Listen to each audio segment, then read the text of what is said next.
du man du yow te du kenn ci ñun tamit mbir mi personnage la rek maanaam yére booy sol la boo ko simee tu redeviens ta personnalité, tu redeviens la personne en tant que telle. Alors Pikini Production nous offre le privilège, l'occasion de mieux cerner la personnalité et le personnage maanaam nit ki ak li nga xam ne moom lay dund en réalité li mu doon en réalité ak métier d'acteur am bi nga xam ne moom lay dund ci biir cinéma ak théâtre.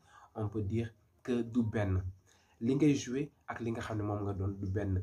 Le cinéma ou le théâtre que nga nekk ci acteur li nga ciy jouer c'est quoi? C'est un rôle, c'est un personnage boo xam ne da ngay jéem a adopter personnage boobu noonu da ngay jéem a dugg ci personnage boobu noonu yére bi nga xam ne da nga koy sol nga nekk personnage boobu noonu nga jouer ko à la perfection. Comme quoi da ngay sensibiliser, da ngay jàngale, da ngay éduquer.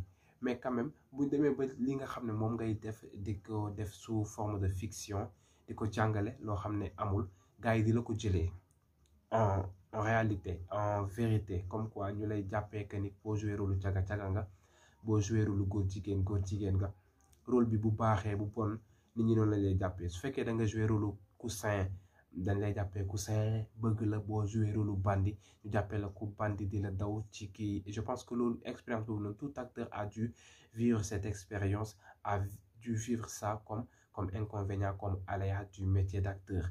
Mais bon ñu am idée boobu noonu que comme quoi personnalité bokkul ak personnage, fiction bokkul ak réalité. Même si la fiction elle est basée de réalité, elle est censée refléter la réalité en tant que telle, mais cela ne veut pas dire que la personne qui adopte un personnage rien que pour éduquer, rien que pour sensibiliser, rien que pour faire passer un message n'est pas la personne qu'elle interprète. Que ce personnage soit bon ou mauvais, la personne elle n'est pas tant que telle. Chance n'a que la personnalité coïncide avec le personnage qu'il porte. Lolo, c'est autre chose, c'est une autre dimension, mais cela n'est pas la même chose.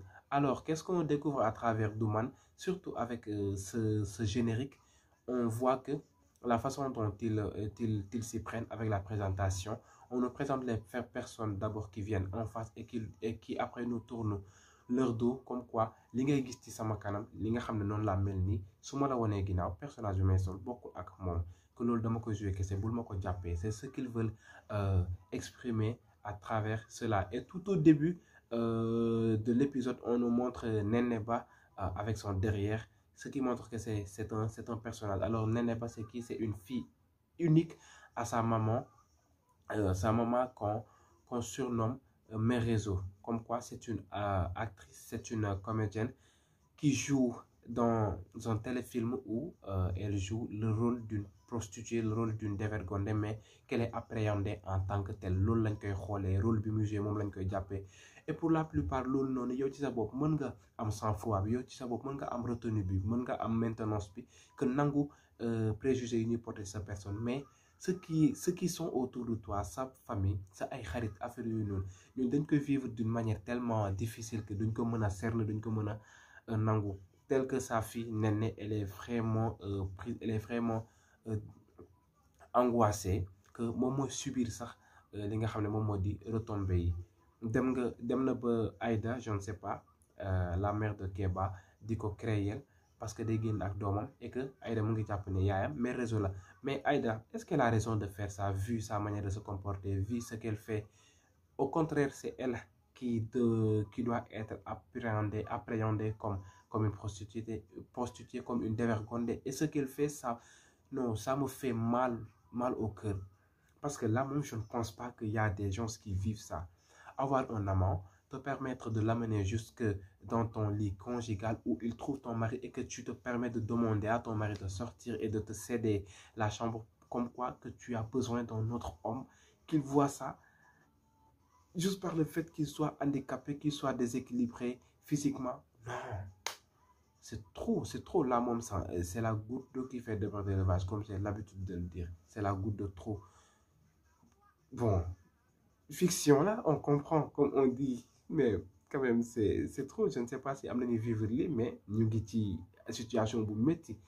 Là, même, c'est inexplicable, c'est trop. Alors, toujours dans le thème de Douman, on voit Kéba qui est, malgré tout ce qu'on porte sur le dos de cette famille, il est amoureux de Néné. xool li nga xam ne ñu ngi koy wax ci ñoom, il pourrait se dire que ne Néné on dit que sa mère caga la, donc moom aussi caga la, et que bu ñu demee bay jàppee am caga moom tamit mën nañ ko jàppee caga, comme le policier qui était venu faire son enquête et tout di ko jéem a espionner pour xam ndax moom mooy mère réseau ou pas. Il s'y est mal pris. Après ce qu'il a subi c'est quoi, ñu ngi ko contrer ci mur bi, bon peut-être dafa xëm, bon je pense pas que mu dee ou pas. Et vous voyez, il est venu comme quoi ñaari xale jigéen yi fa fekk c'est des marchandises, ñaar ñoo xam ne mën na leen jëlee ñu leen neexee. Après voilà mu dem ne day waxtaan ak mère réseau ou pas. En tout cas mère réseau tamit, bon à ce qu'on voit, bon elle n'est pas à la portée de quelqu'un qui est très facile à être lavé quoi. neexu la setal avec son pistolet et tout. Est-ce que c'est une arme avec laquelle elle joue?